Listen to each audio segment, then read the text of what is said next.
శ్రీ గురుభ్యో నమః. శ్రీమాత్రే నమః. మా భక్తి టీవీని ప్రోత్సహిస్తున్నటువంటి మా ప్రేక్షకులందరికీ ధన్యవాదాలు తెలియజేస్తూ 22 సెప్టెంబర్ నుంచి 28 సెప్టెంబర్ వరకు గల కాలానికి రాశి ఫలితాలు ఏ విధంగా ఉన్నాయో తెలియజెప్పుకుందాము. ముందుగా గ్రహస్థితులు. మేషంలో చంద్రుడు, వృషభంలో గురువు, మిథునంలో కుజుడు, సింహంలో బుధుడు, కన్యలో రవి కేతువులు, అలాగే తులారాశిలో శుక్రుడు, కుంభరాశిలో శనిగారు, ఇక రాహు వచ్చేసి మీనరాశిలో. వారాంతానికి వెళ్ళేటప్పటికి చంద్రుని యొక్క స్థితి మేషరాశి నుంచి కర్కాటక రాశికి వెళ్ళి ఉన్నది.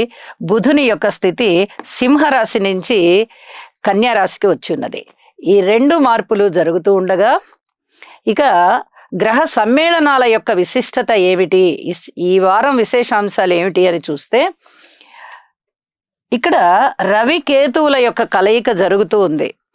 మంచి అడ్మినిస్ట్రేషన్ కెపాసిటీ, చాలా నిజాయితీతో కూడినటువంటి అడ్మినిస్ట్రేషన్ కెపాసిటీ పెరుగుతుంది. అలాగే వారాంతంలోకి వచ్చేటప్పటికి బుధుడు కూడా వచ్చి చేరారు. బుధుడు కన్యా రాశిలో ఉచ్చ పొందుతారు. అలాగే రవి గారితో కలిసినందువల్ల, ఇక్కడ కేతువుతో కలిసినందువల్ల రెండు యోగాలు ఏర్పడుతూ ఉన్నాయి. ఒకటి భద్ర మహాపురుష యోగం అవగా, రెండవది బుధాదిత్య యోగం. రెండు యోగాలు కూడా చాలా అద్భుతమైన యోగాలుగా తెలియచెప్పచ్చు. అయితే రాహువు యొక్క దృష్టి పడుతూ ఉన్న కారణం చేత ఈ ఫలితాలు కించిత్ తగ్గడానికి అవకాశం ఉంటుంది. అయితే అద్భుతమైన ఫలితాలు అద్భుతమైనటువంటి విధంగానే వారు ఈ మానవాళికి అందిస్తూ ఉంటారు. కాస్త తగ్గినా కూడా అది ఏమీ చెప్పుకోదగ్గంత ఏమీ కాదు. కాబట్టి మనము ఈ ఫలితాలని చక్కగా పరిగణనలోనికి తీసుకోవచ్చు. ఇవే గ్రహాల కాంబినేషన్స్ ఎవరికైతే జన్మజాతకంలో ఉంటాయో వారికి చాలా చాలా మంచి ఫలితాలు ఉండబోతున్నాయి. ఇక గ్రహాల దృష్టుల యొక్క విషయానికి వస్తే గురువుగారి యొక్క పంచమ దృష్టి బుధ, కేతు, రవిల మీద పడుతోంది. ఇప్పుడు చెప్పుకున్నాం కదా, అడ్మినిస్ట్రేషన్ కెపాసిటీ బ్రహ్మాండంగా పెరుగుతుందని. అలాగే చాలా చాలా బాగా పెరుగుతుంది. అలాగే లాంగ్వేజెస్ మీద మంచి పట్టు ఏర్పడుతుంది. భాషా జ్ఞానం వృద్ధి చెందుతుంది. బుక్స్ రాసేవాళ్ళు కానీ, కవులు కానీ, గాయకులు కానీ, ఉపన్యాసకులు కానీ ఇత్యాది వారందరికీ కూడా చాలా మంచి కాలంగా తెలియచెప్పచ్చు. అలాగే శని గారి యొక్క తృతీయ దృష్టి చంద్రుడి మీదకి వెళ్తోంది. కొంచెం మానసిక ఒత్తిడి ఉండడానికి అవకాశం ఉంది.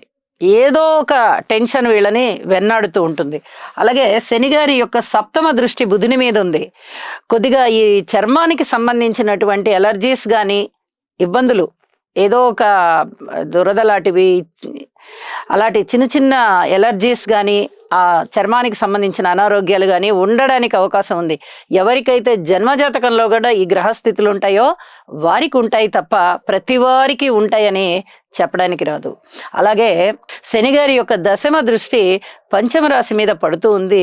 అయితే గ్రహాలు ఏమీ లేని కారణం చేత కేవలం రాశి ఫలితాలే ఇక్కడ దృష్టికి సంబంధించి ఉంటాయి అని చెప్పి తెలియచెప్పుకుంటూ, అది ఏ రాశికి ఆ రాశి తెలియచెప్పుకుందామని చెప్పి తెలియజేస్తూ రాశుల్లోకి వెళ్దాము. వృశ్చిక రాశి. వృశ్చిక రాశి వారికి ఈ వారం రోజుల కాలము కూడా 4 గ్రహాల యొక్క ఉనికి చాలా సత్ఫలితాలను ఇస్తోంది. షష్ఠ స్థానంలో చంద్రుడు, సప్తమ స్థానంలో గురువుగారు, అలాగే ఏకాదశంలో రవికేతువులు. 4 గ్రహాల యొక్క ఫలితాలు ఉత్తమోత్తమైన ఫలితాలు అంటే మాటలైన విషయం కాదది. చాలా అద్భుతమైన విషయము. అలాగే గురువు గారు కానీ, కేతువు కానీ, ఈ రెండు పెద్ద గ్రహాలు కూడా చాలా మంచి ఫలితాలను ఇస్తున్నాయి. కాబట్టి చాలా చక్కటి ఫలితాలు ఉంటాయి. అయితే చతుర్థంలో అంటే అర్ధాష్టమంలో శనిగారి యొక్క సంచారం జరుగుతూ ఉంది. కాబట్టి శనిగారికి తైలాభిషేకం చేయించండి. ఇది చెప్పదగ్గ సూచన. సంతానం పట్ల పూర్తిగా ఓర్పు కలిగి ఉండండి. సంతానం కోరుకునే వారికి ఇప్పుడు సంతానం కలగడం అనేది డాక్టర్ సూచన మేర మీరు వాటికి సంబంధించిన జాగ్రత్తలు అలాంటివి తీసుకుంటూ ఉండాలి. ఇది చెప్పదగ్గ సూచన. అలాగే జన్మించినటువంటి సంతానము చాలా చక్కటి అభివృద్ధిలో ఉంటారు. మాతృవర్గ రీత్యా కొంచెం ఓర్పు కలిగి ఉండండి. తల్లిగారి జన్మ జాతకంలో కూడా ఏదైనా అనారోగ్య సూచనలు ఉన్నట్లయితే ఇప్పుడు ఈ గోచర రీత్యా కూడా మీకు తల్లిగారికి అనారోగ్యం ఏర్పడేటటువంటి పరిస్థితి ఉంటుంది. అన్నదమ్ముల యొక్క సహాయ సహకారాలు మీకు బాగుంటాయి. కుటుంబంలో కొంచెం ఐకమత్యం తక్కువగా కనిపిస్తోంది. ఓర్పు కలిగి ఉండండి, ఫలితాలు బాగుంటాయి. పబ్లిక్ రిలేషన్ బాగుంటుంది. భార్యాభర్తల మధ్య అనుకూలత ఉంటుంది. వ్యాపార భాగస్వాములు బాగుంటారు. మీరు పెట్టిన పెట్టుబడులకి మంచి లాభాలు వస్తూ ఉంటాయి. అనేక విషయాలలో మీకు అవగాహనలు పెరిగి మనం ఇంకా ఈ విధంగా చేద్దాము, ఇంకా ఈ విధంగా చేద్దాము అనేటటువంటి ఒక స్ఫూర్తితో ముందరికి వెళ్తారు. రాజకీయ పరంగా బాగుంది. ఆరోగ్య పరంగా చిన్నపాటి జాగ్రత్తలు తీసుకోండి. ఊహించని విధంగా మీకు ఉద్యోగంలో ఉన్నతి కనిపిస్తుంది. అస్సలు అనుకోలేదండి, మాకు చాలా చక్కగా ప్రమోషన్ వచ్చేసింది అనుకుంటారు. ఆదాయం కూడా పెరిగే అవకాశం ఉంది. తద్వారా విలువైన వస్తువుల్ని సేకరించుకుంటారు. విలువైన వస్తువుల్ని చక్కగా భద్రపరుచుకుంటారు. భద్రపరుచుకోవాలి కూడా. చంద్రుడు, గురువు, అలాగే రవికేతువులు 4 గ్రహాలతో పాటుగా శుక్రాచార్యుల వారు కూడా యోగిస్తున్నారు వ్యయస్థానంలో. చక్కగా భార్యాభర్తల మధ్య అనుకూలత పెరుగుతుంది, ఆకర్షణ పెరుగుతుంది. అనేక విధాలుగా మీకు లాభాలు సంప్రాప్తమవుతాయి. ఇవన్నీ కూడా చాలా చెప్పదగ్గ సూచనలే. స్త్రీలు మటుకు ఏదైనా నింద పడుతుందా మా మీద అనేటట్టుగా కొంచెం భయపడతారు. ఏమి భయం అవసరం లేదండి, మీకు కూడా చాలా బాగుంది. విద్యార్థులకి శారీరక శ్రమ పెరుగుతుంది. రాజకీయ నాయకులకి బాగుంది. అందరికీ బాగుంది అనే చెప్పచ్చు. ఇక వారాంతానికి వెళ్ళేటప్పటికీ చంద్రుని యొక్క స్థితి 9వ స్థానంలోకి వెళ్ళి అంత పెద్ద గొప్పగా అయితే లేదు ఫలితం. ఏకాదశంలోకి బుధుడు వచ్చారు. చాలా అద్భుతమైన ఫలితాలు ఇస్తారు. మనం మొట్టమొదటే చెప్పుకున్నాం, మీడియా రంగం చాలా బాగుంటుంది.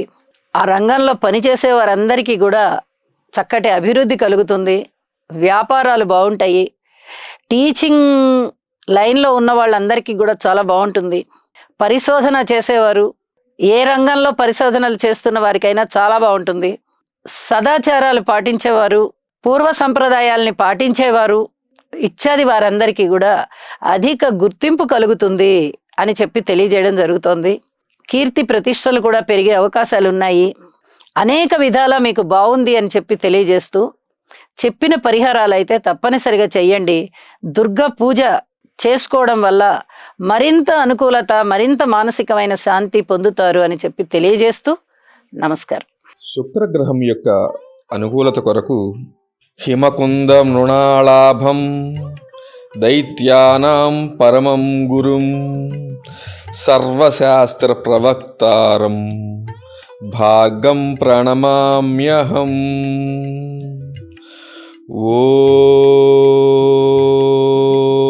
ఓం ద్రాం